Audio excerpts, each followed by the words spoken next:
Thank you, Mr. Chairman, and welcome to our witnesses. In October, this committee held a hearing criticizing people who invest in and even build rental housing. Looks like that's on the agenda for today's hearing as well. Maybe part of the reason is a desire to change the subject from the failing Biden economy. This morning, we got a new inflation number. Inflation came in at 7.5%, the worst inflation in 40 years. And housing costs are skyrocketing even faster than the general rate of inflation. Rents increased around 12% last year. Home prices jumped an astounding 17%. And whether you are a renter or a home buyer, housing is taking up more and more of your paycheck, with inflation quickly eroding most of the rest. Now, wages are rising, but inflation is rising faster. And that means workers are falling further and further behind in the Biden economy. This is a direct result of the administration's massive overspending, and the administration is desperate to find someone else to blame. There's actually nothing wrong with people renting houses instead of or before they become homeowners. And there's also nothing wrong with investors, whether institutions or individuals, putting their own money to work to meet the need of these renters. It's a simple issue of supply and demand. Institutional investors happen to be the ones with the deepest pockets, the one with the most capital available to invest in building and the new housing stock that America needs. Just imagine how expensive housing stock would be if some of my colleagues got their wish and most institutional investors were driven out of the housing market. Instead of blaming those who actually build housing stock, we should probably take a look at the role that Democratic policies have contributed to the high cost of housing. Housing's expensive and getting more expensive in part because the administration has doubled down on 50 years of failed big government housing policies. Its illegal eviction moratorium, for instance, deterred landlords from investing in new housing stock and almost certainly contributed to rent increases. Its March 2021 wasteful $1.9 trillion spending bill included almost $22 billion in rental assistance, even though $25 billion in rental assistance Congress provided the year before was not even close to being spent. And this reckless tax and spend Build Back Better plan seeks yet another $35 billion in rental and down payment subsidies that will further increase the demand and push up prices in housing.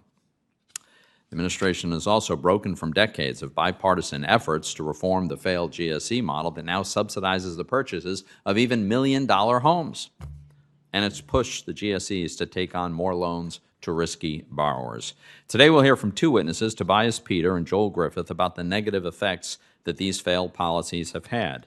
They'll testify to the role of monetary policy in contributing to rapid house price inflation, and they'll testify to the increase in risky mortgage lending at the GSEs.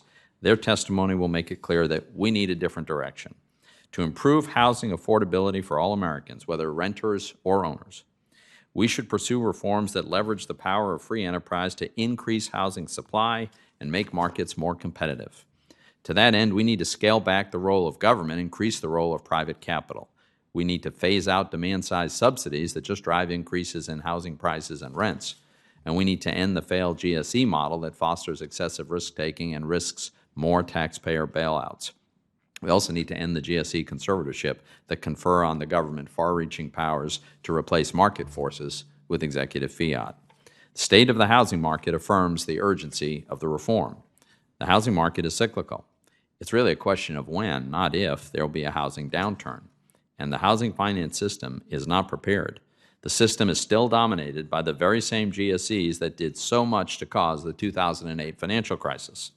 The $7 trillion behemoths actually have an even bigger market share today than they had before the crisis, and they certainly remain too big to fail. And just as before the financial crisis, these flaws in the system continue to encourage excessive risk-taking. They risk future taxpayer bailouts. They undermine market forces and threaten financial stabilities. And they do very little to make housing more affordable. So 50 years, and many hundreds of billions of dollars in federal housing assistance have been spent, and they have had no meaningful impact on home ownership rates. It was 64% in 1970. It was 65% in 2021. Now, last month, the chairman reiterated the housing finance reform principles that he had released in 2019. I would observe that his principles significantly overlap with the reform principles that I've released. I look forward to continuing to work with the chairman to see if we can get to a consensus on how to move forward on this really important issue.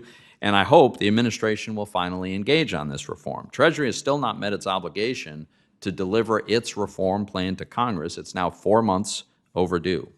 So instead of shifting blame for the reckless mismanagement of the economy, the administration should be looking for opportunities for bipartisan legislation like housing finance reform that relies more on free enterprise and less on government to make housing affordable for all Americans, whether they own or rent. Thank you, Mr. Chairman.